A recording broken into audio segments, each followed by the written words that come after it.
students, my name is Atulya Kumar, Assistant Professor, BVD ITM, Lucknow. In today's lecture, we are going to study about survey for highway project. Content for today's lecture are survey for highway location, and in today's lecture, we will try to give you a brief introduction about the geometric design for a highway. So, let us start. So, in the previous lecture, we have studied about different types of alignment conditions and parameter. We will study that there are the four types of alignment parameter, such as safety, economic, shortest distance, and the last one will be safety. Okay. So, let us start. Now, today we are going to study about engineering survey for highway location. The first stage of engineering surveys for highway location is a map study. What do we mean by map study? The map study will give you a brief idea about a probable alignment, where it is located, what is the topographic condition of the locality of that alignment. So, suppose that if we are proposing an alignment in a Himachal Pradesh region, after selecting a particular alignment from A to B, we have to study about different type of topographical parameter, which include that number of valleys, ponds or lake encountering this particular alignment, whether the alignment has to go through a series of hills, or any there is any possibility of a mountain pass, or we have to decide approximate location of bridge site for crossing river, so that after visiting the site and doing the site survey, we have to finalize the location. Before finalizing the location on a particular site, we have to go through the topographical map of that region and find an approximate location of that particular bridge site. Okay. This will be, we will do a study, we will carry this work under the map study. Next type of survey is reconnaissance. What is reconnaissance means? It is a process to examine the general character of the area for deciding the most feasible route for detailed studies. After deciding, after going through the topographical map for given proposed alignment, we have to go to the site for a preliminary first stage of surveys. In the first stage of survey, we will have to collect the data such as the valley, pond, lake, marshy land, permanent obstruction, other obstruction through the probable alignment. Suppose that we have to construct a road between A and B location. This is the road, and after visiting that road, we after studying the map study, we have find out that okay, after studying the topography map of this particular location, we have find out that okay, after traveling from A to B on a proposed alignment, we have to encounter such and such hill or the pond, whatever it is, whatever the condition lies on the ground. We have to study first, we have to check it through the map. After checking out through the map, we will visit the site and we will go through a detailed study of that particular site. Okay. After calculating the number of valleys, pond, lakes and marshy land, we will go through the gradient and radius of curves which are going to be provided, the maximum flood level for construction of bridge, or natural groundwater level for deciding the subgrade condition and etc. Sources of soil structure, soil type, what type of soil is available on that particular ground location, identification, calculating the strength of the subgrade soil, etc. Sources of the after next step will be the finalizing the sources from whether we will acquire the construction material, water and location of a stone quarry. Whenever a road is constructed, numerous number of material will be required to construct a road, such as we have to for the subgrade we have to use stone or soil itself. So, we have to find the location from where we will acquire such type of construction material. A rapid reconnaissance of the area is necessarily done using aerial survey when the terrain is difficult, like we have to go through the terrain, we have to go through construct a road through such location where there is no road constructed in a previous time. In historical, there is no sign of road. So, if we have to construct a road from that particular survey, from that particular alignment, we have to go through aerial survey itself. Next is preliminary surveys. In the preliminary surveys, the first objective we have to find a alternate alignment. in the first step of preliminary survey we have to find a alternate alignment after the reconnaissance. Suppose ऐसा होता है कि अगर हमने रिकॉनेंस के time में हमने ऐसा पाया, हम लोग ने ऐसा ऑब्जर्व किया, जब हम इंजीनियर की टीम के साथ हम वहाँ साइट पे पहुंचे तो हमने ऐसा ऑब्जर्व किया कि रिकॉनेंस के टाइम में जो हमने अप्रॉक्सीमेट ब्रिज की साइट चूज की थी उस रिवर के ऊपर में जब हमने उस अप्रॉक्सीमेट ब्रिज की साइट हमने चूज की थी, ऐसा पाया गया कि हमें उस साइट पे ब्रिज बनाने में डिफिकल्टी है। क्यों? हो सकता है कि वहाँ पे फ्लड का लेवल बहुत ही ज़्यादा हो, या वहाँ के जो फाउंडेशन के लिए जो सॉइल है वो अवेलेबल है, वो उसकी जो स्ट्रेंथ है वो कम हो। तो उसके लिए हम क्या करना पड़ेगा? हमने तो रिकॉनेंस के टाइम में उतनी डिटेल स्टडी की नहीं थी, हमने तो बस जो हमने साइट पे जो लोकेशन मार्क किया था, मैप पे जो लोकेशन मार्क किया था, हमने साइट पे जाके उस लोकेशन का विजिट लिया। हमने उस लोकेशन को विजिट किया कि अच्छा हाँ, मैप पे हमने देखा था कि अच्छा ये पॉन्ड इस अलाइनमेंट से पास हो रहा है, अच्छा ये रिवर इस अलाइनमेंट से पास हो रहा है, ये ब्रिज की लोकेशन थी, हमने इस पे यहाँ पे ब्रिज बनानी थी। लेकिन जब हम साइट पे पहुंचे, एक्चुअल साइट पे पहुंचे रिकॉनेंस के टाइम में, तो वहाँ हमने ऑब्जर्व किया, वहाँ हम लोग ने देखा कि जो हम लोग ने साइट चूज किया था ब्रिज बनाने के लिए, वो साइट या किसी कारणवश से हम लोग एक्सेप्ट नहीं कर सकते हैं या हम उसमें कंस्ट्रक्शन नहीं कर सकते हैं, तो हमें कोई अल्टरनेट चाहिए। तो इसी जो अल्टरनेट का जो सिलेक्शन होगा हम प्रीलिमिनरी सर्वे के स्टेज में करेंगे। ओके।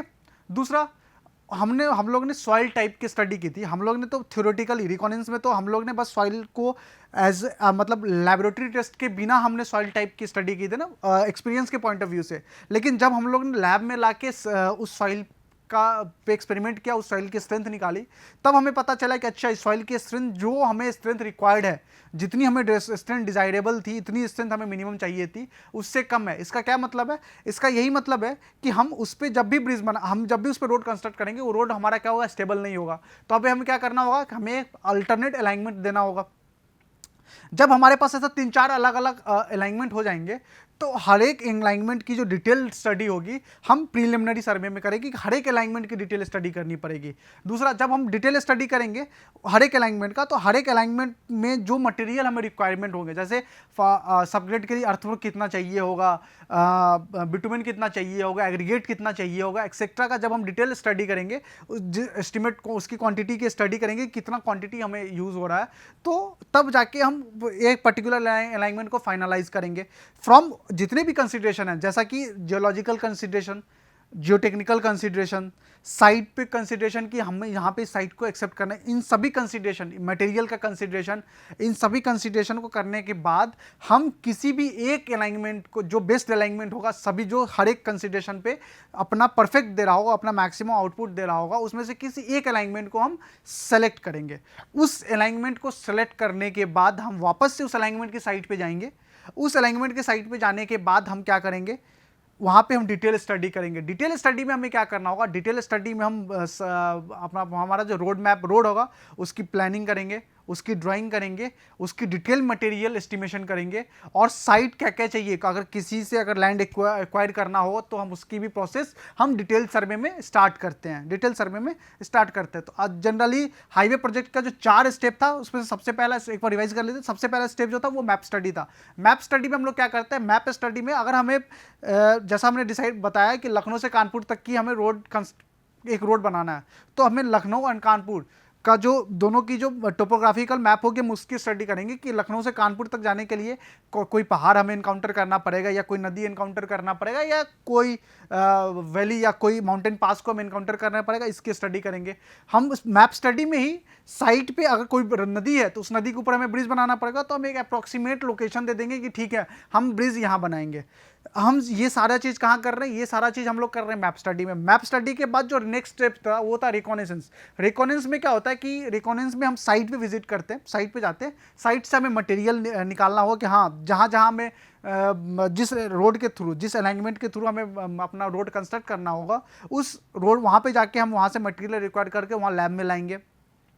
जो भी साइट हमने अपना एज्यूम किया था कि इस साइट के हेल्प से हम ब्रिज, इस साइट पे हम ब्रिज बनाएंगे, वहाँ से हमें मटेरियल निकालना होगा स्टेबिलिटी चेक करने के लिए। या अगर हम टनल बना रहे हैं तो जिस माउंटेन को स्कैवेट करके हमें टनल बना रहे हैं उसकी स्टेबिलिटी चेक करने, अगर माउंटेन पास से हम रोड पास करवा रहे हैं तो हमें वहाँ का जो स्लोप है हमें उसकी स्टडी करनी पड़ेगी, एक्सेट्रा। ये सारा फैक्टर हमें अपने कंसिडरेशन में रखना पड़ेगा। जब हम इन सब फैक्टर को लाएंगे, इन सब फैक्टर का लाइक 2-3 अलग अलग लोकेशन पे जाके 2-3 अलग अलग प्रपोज्ड अलाइनमेंट को हम लोग वहाँ पे सेलेक्ट करेंगे। उसके बाद जब हम लैब में आएंगे अपने ऑफिस में आके, उसके बाद जब हम स्टडी करेंगे तो अगर सबसे पहले स्टडी किसकी की जाएगी, सबसे पहला स्टडी की जाएगी जो हमने अल्टरनेट अलाइनमेंट लिए हैं, उस अलाइनमेंट में से किसका हर एक पैरामीटर पे बेस्ट आउटपुट है। हमारा पैरामीटर क्या था, safe, economical, safety and shortage distance, ये 4 हमारे पास पैरामीटर थे। इन चारों पैरामीटर पे जो हमारे नंबर ऑफ अलाइनमेंट होगा उसका बेस्ट, वो कैसे पता चलेगा, सेफ्टी होती है स्टेबिलिटी ऑफ रोड से भी। अगर रोड टूट गया तो स्टेबल ने सेफ्टी, वहाँ पे उस रोड पे ट्रैवल करना सेफ होगा नहीं, तो उसकी सेफ्टी, यानी कि हम क्या करेंगे, जो हम मटेरियल लाए थे, यानी कि जो मिट्टी वहाँ से लेके आए थे या रॉक लेके आए थे, हम उसकी स्ट्रेंथ चेक करेंगे। हमें जितना स्ट्रेंथ चाहिए होगा उतना स्ट्रेंथ वो प्रोवाइड कर रहा है कि नहीं कर रहा, हम इसकी भी स्टडी यहाँ कर लेंगे। दूसरा उसके बाद हम क्या करेंगे, उसके बाद हम चेक करेंगे कि यहाँ पे आसपास के एरिया में कहाँ से हम मटेरियल एक्वायर करेंगे, कहाँ सबसे नज़दीकी मटेरियल अवेलेबल है। तीसरा अलाइनमेंट क्या है कि अगर हमें कहीं से कोई मटेरियल हमें एक्वायर करना है तो उस मटेरियल का कॉस्ट कितना लगेगा, उस रोड, वहाँ पे रोड बनाने में कितना लगेगा, क्या क्या इक्विपमेंट चाहिए, सबकी स्टडी हम क्या करेंगे, ये सारी चीज़ स्टडी हम ऑफिस में बैठ के, उसके बाद हम क्या करेंगे, एक फाइनल अलाइनमेंट हम फाइनल करेंगे कि हाँ, from this point, from this location we have to pass this road. जब हम उस लोकेशन को, उस अलाइनमेंट को जब हम फाइनलाइज कर दिए हैं, उसके बाद हम फिर से साइट पे जाएंगे और इस बार हम डिटेल स्टडी करेंगे। उस पे स्टडी में क्या करना होगा कि हमें देखना होगा कि ऐसा कोई पॉइंट तो नहीं है जहां से हम रोड पास नहीं करवा सकते, तो हमें क्या करना पड़ेगा, वहां से बिल्ड करवाना पड़ेगा। वहां पे डिटेल मटेरियल स्टडी करेंगे। कोई लैंड जिसका अगर किसी की जमीन आ रही है तो हमें उस जमीन एक्वायर करने का प्रोसीजर भी स्टार्ट करना पड़ेगा। ये होती है डिटेल्ड सर्वे में। तो अब हम बात करेंगे, ये तो था एक ओवरव्यू, लेकिन अब हम डिटेल बात करेंगे न्यू प्रोजेक्ट वर्क में क्या होता है। तो सबसे पहले मैप स्टडी में topographical map of the area की हम स्टडी करते हैं। उसमें हम चेक करते हैं कि वहाँ नदी कहाँ है, पहाड़ कहाँ है, पॉन्ड कहाँ है, वैली कहाँ है, एक्सेट्रा।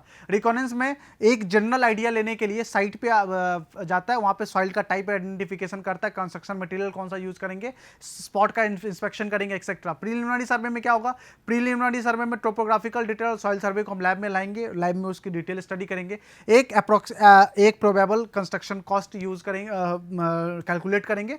उसके बाद इन ऊपर के 3 स्टेप के बाद हम क्या करते हैं, फाइनल अलाइनमेंट को हम फाइनलाइज करते हैं, एक अलाइनमेंट को हम फाइनलाइज करते हैं। उसका हम क्या करते हैं, नेक्स्ट स्टेप हमारा क्या होता है, नेक्स्ट स्टेप होता है डिटेल सर्वे। डिटेल सर्वे में हम जो भी हमारा उस फाइनल अलाइनमेंट था, हम उस अलाइनमेंट, उस रास्ते पे, उस अलाइनमेंट वाले पाथ पे वापस से जाते हैं, वहाँ पे हम सर्वे करते हैं, कहाँ पे उसमें ग्रेडियंट चेक करते हैं, कितना मटेरियल यूज़ होगा, कहाँ से मटेरियल लेंगे, किन की ज़मीन आएगी, उस मटेरियल की टेस्टिंग कहाँ करानी है, ऑफिस कहाँ रहेगा, लेबर के लिए क्या, ये सारा चीज़ हम क्या करके डिटेल स्टडी में करते हैं। नेक्स्ट उसके बाद क्या करते हैं, मटेरियल सर्वे में कि कंस्ट्रक्शन के लिए जो मटेरियल आ रहा है, या हम अगर मिट्टी एक्सकेवेट कर रहे हैं तो मिट्टी को डंप कहाँ करना है, कंस्ट्रक्शन के लिए मटेरियल कहाँ से आ रहा है, उसकी टेस्टिंग कहाँ होगी, उसका कलेक्शन स्टोरेज कहाँ हम रखेंगे, एक्सेट्रा। ये सारा चीज़ हम लोग मटेरियल सर्वे में करते हैं। नेक्स्ट आता है डिज़ाइन के लिए हमें डिज़ाइन में क्या ज्योमेट्रिक डिज़ाइन करना पड़ता है। ज्योमेट्रिक डिज़ाइन में सुपर एलिवेशन कितना है, या उसमें ग्रेडियंट कितना प्रोवाइड कर रहा है, वहाँ पे साइड डिस्टेंस कितनी होनी चाहिए, पेमेंट की लेयर कितनी होनी चाहिए, पेमेंट की थिकनेस कितनी होनी चाहिए। जब डिज़ाइन कर लिया तो डिज़ाइन होने का सबसे पहला होता है अर्थवर्क के लिए अर्थवर्क 2 तरीके का, या तो अगर हमें कटिंग है, अगर पहाड़ को कट कर रहे हैं तो वहाँ से एक्सकावेट करेंगे, या अगर हम प्लेन रोड पे बना रहे हैं तो थिकनेस प्रोवाइड करने के लिए अर्थ फिल करेंगे वहाँ पे, उसके ऊपर से हमें रोलर चला के उसे कॉम्पैक्ट करेंगे। उसका नेक्स्ट स्टेप होता है पेमेंट कंस्ट्रक्शन में 3 प्रोसेस होते हैं। सबसे पहले सबग्रेड तैयार करते हैं। सबग्रेड के लिए हमें अर्थफिल या एक्सकैवेशन करेंगे, डिपेंड करता है कि रोड कहाँ बन रहा है और कौन सा जियोलॉजिकल फीचर या जियोटेक्निकल फीचर्स है वहाँ पे। उसका कंस्ट्रक्शन ऑफ सब base surface course, construction of सब बेस एंड सरफेस कोर्स की स्टडी हम लोग जब डिज़ाइन ऑफ आगे की यूनिट में, 3rd यूनिट में जब हम स्टडी करेंगे, 4th यूनिट में स्टडी करेंगे डिज़ाइन ऑफ पेमेंट।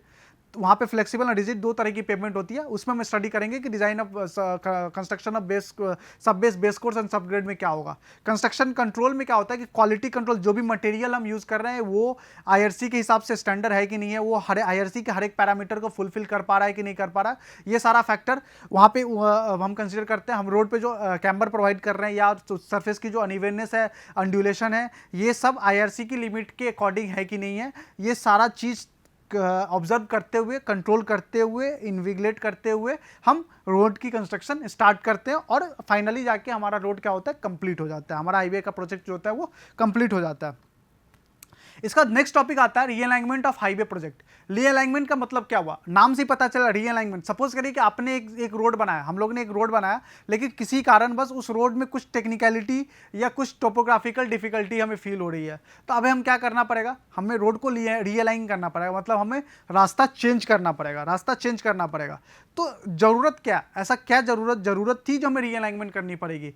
तो सबसे पहला होता है कि या तो कोई ज्योमेट्रिकल डिज़ाइन में कुछ एरर या कुछ कैलकुलेशन में मिस्टेक के कारण हमने सही से ज्योमेट्रिकल डिज़ाइन नहीं दिया, जिसके कारण से क्या होगा कि उस पर ट्रेवल रोड यूज़र को डिफ़िकल्टी होती है। सच एज कि सपोज करिए कि हमें कैम्बर हम पढ़ेंगे आगे, एक कैम्बर प्रोवाइड कर रहा था, कैम्बर का एक स्पेसिफिकेशन, एक लिमिटेशन है, लेकिन हमने जो साइट पे प्रोवाइड किया वो कैम्बर फुलफिल नहीं कर रहा जो कि वहाँ की रिक्वायरमेंट थी।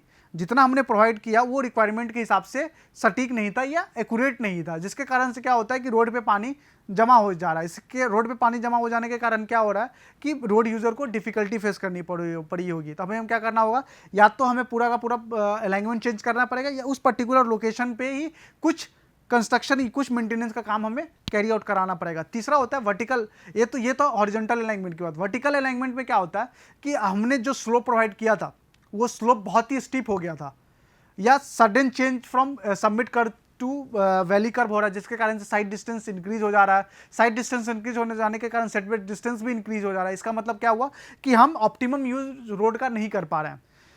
नेक्स्ट जो कंडीशन होता है वो रेजिंग, जिस प्रोपोर्शन में पानी लग रहा है, या तो उस प्रोपोर्शन को हमें उठाना पड़ेगा, रेज करना पड़ेगा, और जो अभी ओरिजिनल हाइट है उस हाइट से हमें रेज करना पड़ेगा, ताकि फर्दर फ्यूचर में उसमें पानी ना हो पाए। या हमने जो ब्रिज कंस्ट्रक्ट किया था वो मीन फ्लड लेवल से के आसपास में है। इसका मतलब क्या हुआ कि 2-3 साल के बाद उस इतनी बारिश हुई जिसके कारण से बाढ़ फ्लड आया, और फ्लड के कारण से उस ब्रिज के ऊपर से पानी फ्लो होना स्टार्ट हो गया। इसका मतलब क्या हुआ कि हमने जिस पर्पस के लिए ब्रिज कंस्ट्रक्ट किया था वो सही नहीं है, वो प्रॉपर काम नहीं कर रहा था। हमें क्या करना पड़ेगा, एक नया ब्रिज कंस्ट्रक्ट करना पड़ेगा। नए ब्रिज के लिए हमें नए साइट डिसाइड करने पड़ेंगे, या हमने जो अलाइनमेंट जो ट्रैफिक डेंसिटी के हिसाब से हमने जो अलाइनमेंट डिसाइड किया था, अचानक उस रोड पर ट्रैफिक डेंसिटी बढ़ जा रही है, जिसके कारण से बहुत ही ज़्यादा जैम की कंडीशन दिखने लगी है। तो इस केस में क्या किया जाता है, इस केस में या तो हमें उस, अगर हाईवे है शहर, और शहर एक हाईवे एक शहर के बीच से गुजर रहा है, तो हम क्या करेंगे, वहाँ से ट्रैफिक को डेविएट करने के लिए एक बाईपास रोड का कंस्ट्रक्ट करेंगे। या शहर के बीच में ट्रैफिक लग रहा है, हाईवे नहीं है, डिस्ट्रिक्ट रोड है, तो हम क्या करेंगे, वहाँ पे एक ओवरब्रिज का कंस्ट्रक्शन करेंगे, ताकि रोड यूज़र अपने हिसाब से अपना रास्ता चूज कर ले। तीसरा होता है डिफेंस पर्पज़ के हिसाब से, कि हो सकता है कि कोई जो ट्रैफिक है वो पर्टिकुलरली सिर्फ मिलिट्री या डिफेंस पर्पस के लिए यूज़ की जानी है, और लेकिन वहाँ जो रोड अवेलेबल एग्जिस्टिंग रोड है वो पब्लिक यानी कि सिविल प्लस मिलिट्री दोनों यूज़ कर रहे थे, लेकिन किसी कारण बस मिलिट्री को ऐसा रोड चाहिए जो सिर्फ मिलिट्री यूज़ करे। तो इसके लिए भी हमें क्या करना पड़ेगा, रोड को रीअलाइनमेंट करना पड़ेगा, रोड का रास्ता चेंज करना पड़ेगा। प्रिंसिपल क्या क्या होता है रीअलाइनमेंट चूज करने के लिए।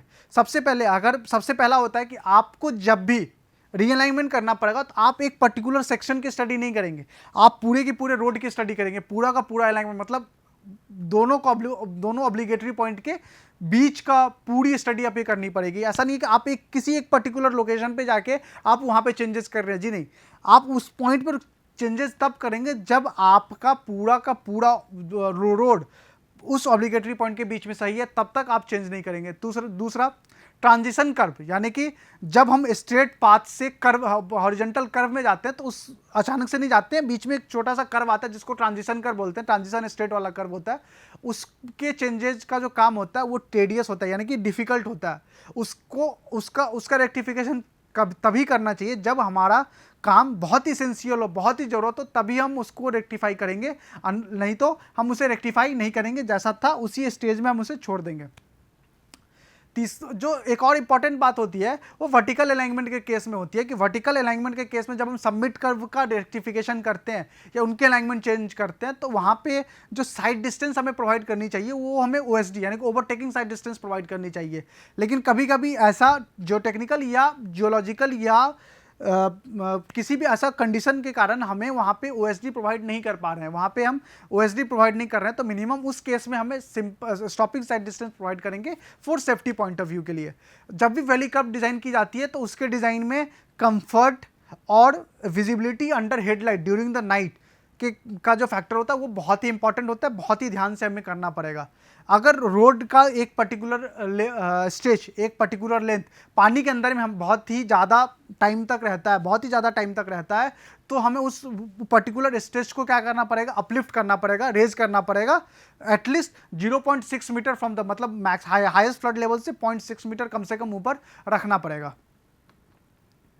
री अलाइनमेंट का जो स्टेप होता है वो सिमिलरली जो होता है अप्रॉक्सीमेटली सेम होता है जो कि नॉर्मल हाईवे की प्रोजेक्ट होती है। इसमें भी सब, इसमें हमें बस क्या होता है कि हमें पहले से टोपोग्राफी उस लोकेशन की का पता है, उस लोकेशन का टोपोग्राफी, क्योंकि री अलाइनमेंट का मतलब क्या होगा कि पहले से जो अलाइनमेंट है उसमें या तो हम चेंज कर रहे हैं या एक उसके बगल से एक नया अलाइनमेंट बना रहे हैं, तो हमें उस लोकेशन का टोपोग्राफी पता है, तो हम मैप स्टडी नहीं करेंगे, डायरेक्ट रिकॉनेंस से स्टार्ट करते हैं। रिकॉनेंस के केस में देखा जाता है कि जो नया अलाइनमेंट जो हमने चूज किया है उस अलाइनमेंट में का जो कंडीशन है वो क्या क्या है। जैसे कि नया जो अलाइनमेंट हमने चूज किया है, तो सपोज करते हैं कि हमें चेंज करना हो ब्रिज, क्योंकि ब्रिज जो है वो अपनी रिक्वायरमेंट फुलफिल नहीं कर पा रहा है, तो अगर हमें उस कंडीशन में नया जो हम ब्रिज बनाने जा रहे हैं, नई जो ब्रिज हम बनाने जा रहे हैं, तो नया जो साइट है वो साइट पुराने वाली साइट से कितनी दूरी पे है, अप्रॉक्सीमेटली देखा गया है तो कम से कम 60 मीटर का डिस्टेंस होना चाहिए नए और पुराने के बीच में, नए और पुराने ब्रिज के बीच में अप्रॉक्सीमेटली 60 मीटर का कम से कम डिफरेंस होना चाहिए। दूसरा, जो हम अगर एक्सकैवेट कर रहे हैं या टनल बना रहे हैं, तो नए टनल की स्टेबिलिटी कैसी होनी चाहिए, ये सारा चीज़ हम लोग क्या करते थे, रिकॉनेंस स्टडी में करते थे। उसके बाद ऑब्जर्व करेंगे कि जो यहाँ पे ग्रेडियंट कितना है, सुपर एलिवेशन कितना दिया हुआ, साइड डिस्टेंस कितना दिया हुआ है, और हम नए वाले रोड में कितना दे ताकि हमारा जो रिक्वायरमेंट हो वो फुलफिल हो जाए, एक्सेट्रा। सॉइल सर्वे, जो नया वाला अलाइनमेंट है उसका सॉइल की स्टडी, सॉइल का पैरामीटर चेक करेंगे, उसकी स्ट्रेंथ कितनी है, सॉइल की टाइप कौन सी है, उसकी अलग अलग कंसिस्टेंसी लिमिट कितनी है, एक्सेट्रा, हम इस सब में चेक करते हैं। सबसे इंपॉर्टेंट पॉइंट जो सबके बाद आती है वो आती है इकोनॉमिक। इकोनॉमिक का मतलब होता है कि जो भी हमने अलाइनमेंट कंसीडर किया है उस अलाइनमेंट का जो इकोनॉमिक यानी कि टोटल कॉस्ट है वो कितना आ रहा है। टोटल कॉस्ट में क्या इंक्लूड होता था, इनिशियल कॉस्ट यानी कि construction cost, maintenance cost and vehicle user cost, vehicle operation cost. तो इन तीनों का कॉस्ट हम कितना आ रहा है, इसका भी फैक्टर हमें बहुत ही ज़्यादा कंसीडर करना पड़ेगा। अगर बहुत ही ज़्यादा इकोनॉमिक फैक्टर आ रहा है तो हमें उस रोड को अलाइन करने में दिक्कतें होंगी। उसके बाद जो भी हमने फाइनलाइज किया, जो भी हमने अलाइनमेंट फाइनल किया, उस अलाइनमेंट का हमने ड्राइंग बनाना है। उस ड्राइंग बनाने के बाद हमें रोड पे मार्किंग करनी पड़ेगी विथ रिस्पेक्ट टू जितने जो भी एग्जिस्टिंग रोड है। फिर नेक्स्ट स्टेप होता है अर्थवर्क। हम उस नए वाले अलाइनमेंट पे क्या करेंगे, मिट्टी फिल करके उस पर उसको कॉम्पैक्ट करवाएंगे, उस पर प्रॉपर कंस्ट्रक्शन का प्रोसेस स्टार्ट होगा। अर्थवर्क के बाद हमें क्या प्रोवाइड करना होता है, सबग्रेड की तैयारी करनी पड़ेगी, फिर सब बेस कोर्स, बाद में सरफेस कोर्स, एक्सेट्रा डिजाइन का। जब सरफेस कोर्स की डिजाइन की जाती थी तो वहीं पे हमें जियोमेट्रिक डिजाइन एलिमेंट में जैसे सुपर एलिवेशन हो, कैम्बर हो, कर्व हो, एक्सेट्रा का ध्यान रखना पड़ता है। और जब इन सारा चीज़ को ध्यान रखने के बाद में हम लास्ट फाइनली क्या करते हैं, एक नया हाईवे प्रोजेक्ट का कंस्ट्रक्शन करते हैं। अभी तक हम लोग ने पढ़ा है कि हाईवे प्रोजेक्ट का स्टेप क्या था, कितने टाइप के रोड होते हैं, कौन कौन टाइप के रोड होते हैं, कौन कौन से एक हाईवे की प्लानिंग की जाती है, कौन कौन सा सर्वेइंग उसमें कंसिडर किया जाता है। अब हम बात करेंगे कि ज्योमेट्रिक डिज़ाइन क्या होता है। ये ज्योमेट्रिक डिज़ाइन एक टोटली एक नया यूनिट है जो कि आज की क्लास में हम लोग आज उसकी बेसिकली हम इंट्रोडक्शन करेंगे ज्योमेट्रिक डिज़ाइन का। बाकी नेक्स्ट क्लासेस में हम इसमें डिटेल स्टडी करेंगे। ज्योमेट्रिक डिज़ाइन क्या होता है कि ज्योमेट्रिक डिज़ाइन जो होता है वो डील करता है dimension and layout of visible feature of highway.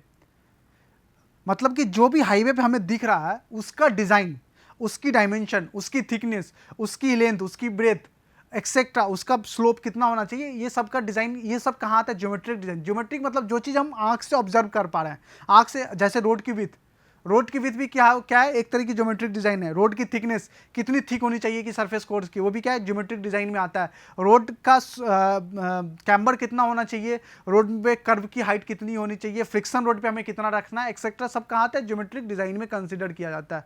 Geometric design जब भी यूज़ किया जाता है, जब भी डिज़ाइन किया जाता है, तो उसका एक ही मेन मोटो होता है कि optimum efficiency in traffic operation. मतलब ट्रैफिक, जो भी रोड यूज़र हैं, जो भी व्हीकल यूज़र हैं, उनको मैक्सिमम मैक्सिमम एफिशिएंसी, मैक्सिमम नहीं ऑप्टिमम एफिशिएंसी मिले। मैक्सिमम तो हो सकता है कि ज़्यादा फ्यूल कंज्यूम करने पे मैक्सिमम मिले, लेकिन ऑप्टिमम होनी चाहिए, मतलब कि जितनी इनपुट जा रही है उससे उसके रिस्पेक्ट में आउटपुट कहीं ज़्यादा होता है, उसको हम ऑप्टिमम की बात करते हैं। ज्योमेट्रिक डिजाइन फुलफिल करना चाहिए ड्राइवर और व्हीकल दोनों के कंफर्ट एंड सेफ्टी। इन मतलब ड्राइवर और व्हीकल जो गाड़ी चला रहे हैं और गाड़ी दोनों का कंफर्ट और दोनों की गाड़ी के कंफर्ट, व्हीकल कंफर्ट का मतलब होता है कि व्हीकल के जो सस्पेंशन होते हैं ना उन पे ज़्यादा स्ट्रेस ना पड़े, ज़्यादा न लोड पड़े, ना उनके व्हील का जो व्हील जो होता है उस पर ज़्यादा प्रेशर पड़े, तो दोनों का बैलेंस बना रहना चाहिए। प्रॉपर ज्योमेट्रिक डिज़ाइन जो होती है ये वो क्या करती है, वो रिडक्शन इन एक्सीडेंट और या उनकी गंभीरता, एक्सीडेंट एंड देयर सेवरिटी, उनको रिड्यूस कर देती है, मतलब एक्सीडेंट्स का चांस कम करती है। और दूसरा, अगर एक्सीडेंट होता है, अगर बाई चांस अगर एक्सीडेंट होता है तो उनकी गंभीरता वो मिनिमम कर दे। इस तरीके से हमें ज्योमेट्रिक डिज़ाइन करना चाहिए। Okay, thank you.